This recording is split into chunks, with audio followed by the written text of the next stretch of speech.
seriously injuring more than 140 brave men and women of law enforcement. It was an unprecedented assault on the American way of life, on the rule of law, and on the very fabric of our democracy. Donald Trump and House Republicans are now determined to whitewash that day that will always live in infamy. House Democrats will not let it happen. Not today, not tomorrow, not ever. Donald Trump and House Republicans spent all of last year promising to lower the high cost of living in the United States of America. In fact, Donald Trump promised that he would lower costs on day one. That hasn't happened.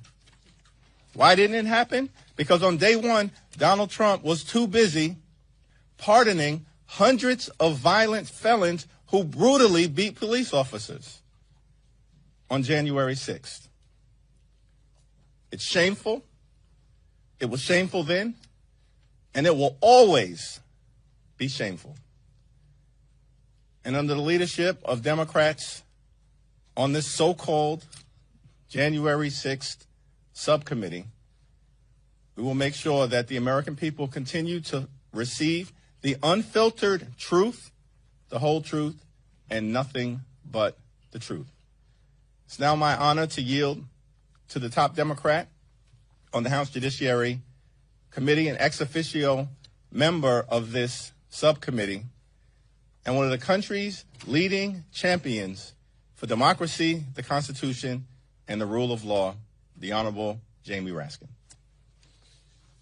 Thank you, Leader Jeffries. And Leader Jeffries was a hero on January 6th when he insisted that we go back to the floor and complete the counting of electoral college votes. And he's a hero again now as he opposes this absurd and ridiculous effort by the Republicans again to spread lies when the truth is completely known. It would be a lot better if they were proposing that we get together on a bipartisan basis to actually make some progress for America. For example, we could start by trying to restore 17 million people to Medicaid coverage who are about to be cut off because of their actions. But the president and the MAGA followers cannot stop returning to the scene of their crime. They already attempted a rewrite in the House Administration Committee in the last Congress when Mr. Loudermilk led an attempted Orwellian rewrite of what took place on January 6th, 2021. The fact of the matter is they have not laid a glove on a single fact that was presented in the report of the bipartisan select committee on January 6th. All of their bizarre counter theories about Antifa and about the FBI have been completely and thoroughly debunked. They have gotten nowhere, and yet they insist once again on returning to the scene of the crime. That gives us the chance to educate new generations of Americans about the dangers of political authoritarianism and about the dangers of political and religious cults. We are also going to demand that this forum finally become a time of national reckoning with the fact that 140 of our police officers were wounded, injured, hospitalized, disfigured, and disabled by the savagery of Donald Trump's mob. Speaker Johnson and Donald Trump have done absolutely nothing for our police officers. They won't even put up the federally mandated plaque in Congress to honor the service of our officers and their sacrifice. Yet, Donald Trump pardoned nearly 1,600 insurrectionists and violent cop beaters, many of whom have already reoffended. And he calls them heroes.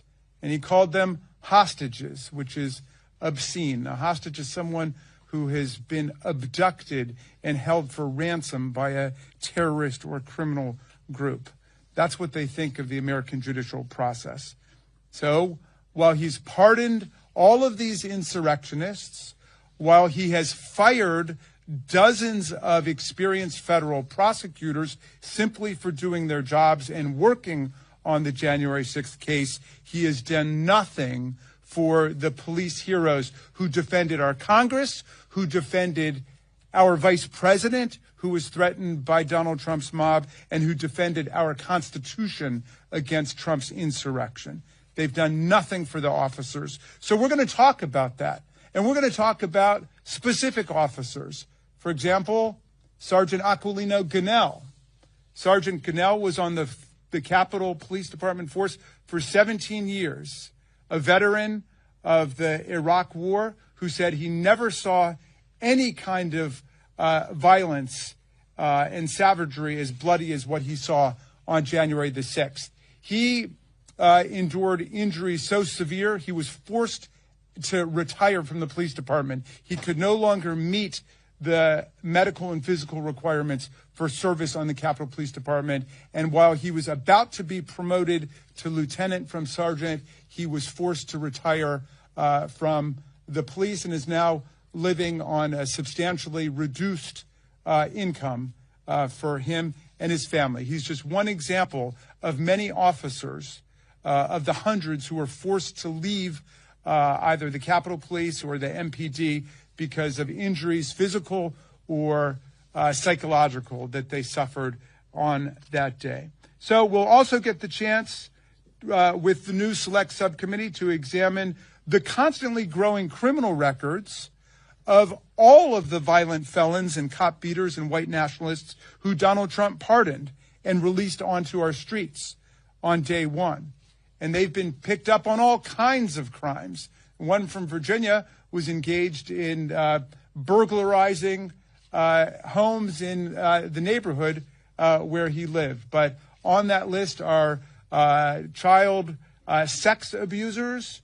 There are people who've been involved in other kinds of violent crimes and robbery. And so we're going to trace all of the people who Donald Trump decided to pardon and release back into the streets. Again, we would much prefer to be working on something positive, forward-looking, but they want to look back.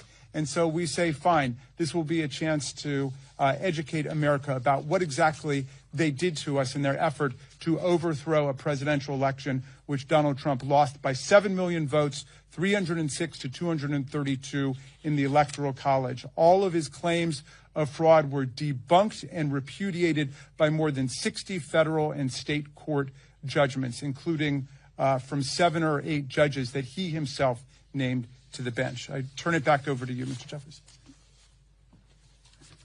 Thank you, Jamie. Throughout his time in Congress, Eric Swalwell, who's both a friend and a classmate, has been a champion for the rule of law, a champion of accountability, a champion of free and fair elections, and a champion of the American way of life. Eric Swalwell is the son of a police officer, comes from a law enforcement family, has a distinguished track record as a prosecutor,